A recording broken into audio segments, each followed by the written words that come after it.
നമ്മുടെ കേരളത്തിൻ്റെ അമാനുഷിക കഥകളും കെട്ടുകഥകളുമെല്ലാം ഒരു സൂപ്പർ ഹീറോ പരിവേഷത്തോടെ അവതരിപ്പിച്ച എങ്ങനെ ഉണ്ടാവും? കളറായിരിക്കുമല്ലേ? യെസ്, അതുപോലൊരു ചിത്രമാണ് ലോക ചാപ്റ്റർ 1. സത്യം പറഞ്ഞൊരു പക്ക കേരളീയ സൂപ്പർ ഹീറോ ചിത്രം.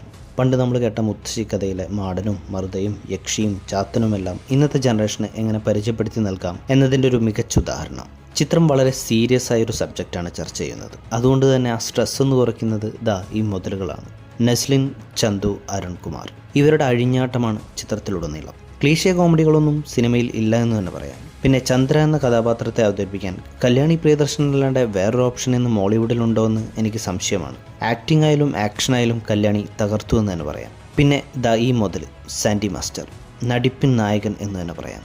അണ്ണൻ വേറെ ലെവൽ ആക്ടിങ്. പിന്നെ എടുത്തു പറയേണ്ടത് ചിത്രത്തിലെ ക്യാമിയോ റോൾസിനെ കുറിച്ചാണ്. നമ്മുടെ കൂലി സിനിമയിൽ കാജാ വീടി വാങ്ങാൻ വന്ന അമീർ ഖാനെ പോലെ ഒന്നല്ല കേട്ടോ, വന്നവരെല്ലാം ഒന്നിനൊന്ന് മെച്ചം.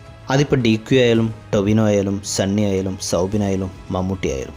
സോറി, ഞാൻ കൂടുതൽ പറഞ്ഞ് നിങ്ങളുടെ എക്സൈറ്റ്മെൻറ്റ് കളയുന്നില്ല. ചുരുക്കി പറഞ്ഞ പ്രേതകഥകൾ കേട്ട് വളർന്നൊരു ബാല്യം നിങ്ങൾക്കുണ്ടെങ്കിൽ ട്രസ്റ്റ് മീ ഗൈസ്, ഈ ചിത്രം നിങ്ങൾക്കുള്ളതാണ്, നിങ്ങൾക്ക് മാത്രമുള്ളതാണ്. ചാത്തനും യക്ഷിയും മാടനും മറുതയും എല്ലാം നിറഞ്ഞൊരു വലിയ യൂണിവേഴ്സ് നിങ്ങൾക്ക് മുമ്പിൽ തുറക്കപ്പെടും. കൊടുക്കുന്ന പൈസയ്ക്ക് ഒരു നിമിഷം പോലും നിങ്ങളെ ബോറടിപ്പിക്കാത്ത ചിത്രം. ഈ ചിത്രത്തിന് ഞാൻ കൊടുക്കുന്ന റേറ്റിംഗ് 9/10 ആണ്.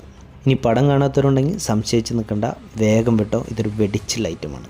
പിന്നെ പടം കണ്ടു കഴിഞ്ഞ് ഡയറക്ടറിനെ എഴുതി കാണിച്ചാലും സീറ്റിൽ നിന്ന് എണീക്കരുത്. 2 ക്രെഡിറ്റ് സീനുകൾ കൂടി നിങ്ങൾക്കായി ഡയറക്ടർ ഒരുക്കി വെച്ചിട്ടുണ്ട്.